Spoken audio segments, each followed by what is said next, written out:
you come in one day and you see like a pile of wood and you're like, how is this going to happen? You come in a few weeks later and then you just see this masterpiece of a bench and you're like, what have I done here? This is beautiful.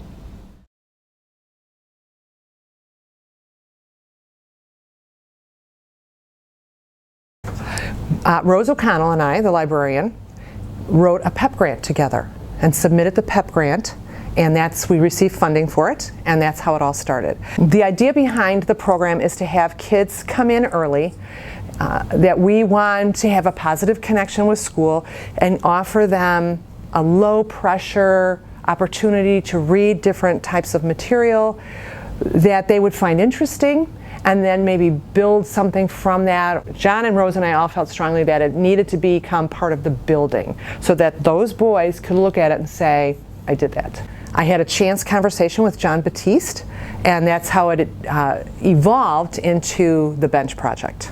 I ran into Cindi Baker in the hallway. She filled me in on a grant that her and Rose O'Connell got, breakfast and books and more, and that there would be an opportunity to maybe do something, including me, with the boys. At the very start of the project, we looked at some examples of benches that we had in books here, and they were very rudimentary, sort of slat benches, and that was more what I was anticipating they would be building. So when Mr. Batiste came in and actually started showing them how to sketch out things, brought in samples of wood and stain, then it started to become clear that it was going to be a really cool looking bench. When I came in, we started like planning what we were doing. So we took graph paper and we started sketching out what we thought the bench should look like.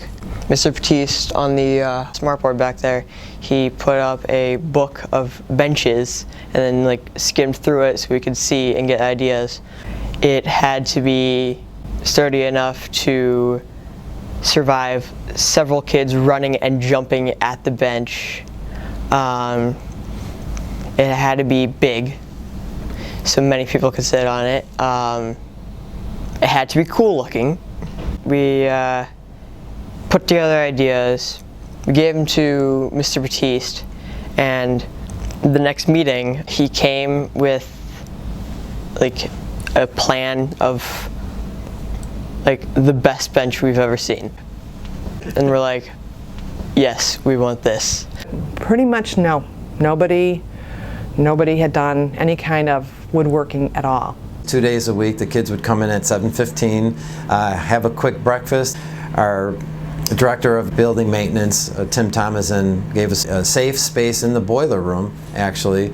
And yeah, we would work up to the time where we let students back in the buildings. It was kind of like a huge project because he showed us the sketches and they looked like I was never going to be able to do it. I thought it was like pretty big, but I still thought we could probably complete it. Some of the boys seemed like they were really eager, and I could see in the other boys who were standoffish that they really wanted to jump in and help, but they just hadn't touched some of the tools before and they weren't prepared for that. So I just kind of like differentiated my instruction with them. Each day it seemed like the kids became more comfortable. He's such a natural teacher that he would very concretely be able to say 1, 2, 3, 4 steps to the boys, and they would all say, oh, okay. And what was even better is while that was all going on, you could see their own self-confidence building, and then they would actually say, I have an idea for this, or what about this, and and that was pretty powerful too. I have to admit, if it weren't for Mr. Batiste, it would just look like a bunch of blocks. It would just like a bunch of blocks of wood with like on four stilts.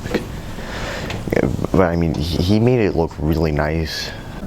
The hardest part was probably like doing the nail holes, like covering the nail holes and doing the nail holes. It was a lot of nail holes. And probably just sanding because it like took so long to. Then I like stepped back and looked at it for a second, and it looked like it was a real sturdy bench. I was just continually amazed every week that they showed up at school before 7:15, and came in ready to work and worked through the bell. And whatever it took, they were just always really on task. Especially with the kids who were a little apprehensive at the beginning. It felt great seeing them kind of grow with the process and having fun and smiling, and to see that sense of accomplishment. And even the kids who started off a little bit more ready to go from the beginning, even just how they responded to me in the hallways, you know, saying hello to me and being proactive with communicating with me. So I knew it was making a difference for them. And it was for me too, because then I got to bond with them and I developed some relationships with kids that I might not get a chance to this year. You know, they didn't have to say anything. They just had to, you just saw them. And when certain pieces of that project would get completed, I could see them kind of looking at each other like, you know, giving each other that, yeah, I did that. I think everybody thought we'd have a little board with legs, which is sort of what I envisioned, actually, initially. Thank God John had bigger pictures than I did. It was worth the time. It felt great working with them on something that some of them probably didn't think that they could do, and then a finished product that the entire school, everybody who walks in the building sees that amazing bench that they were part of making. Everybody was like saying, "Good job, I like the bench." I learned that good things do not come easy. I don't know, I feel like I've left a mark here. So it's going to be here for like a really long time, so. I think that it's a really good project that I made. It does make me want to work on more projects just because of how this came together.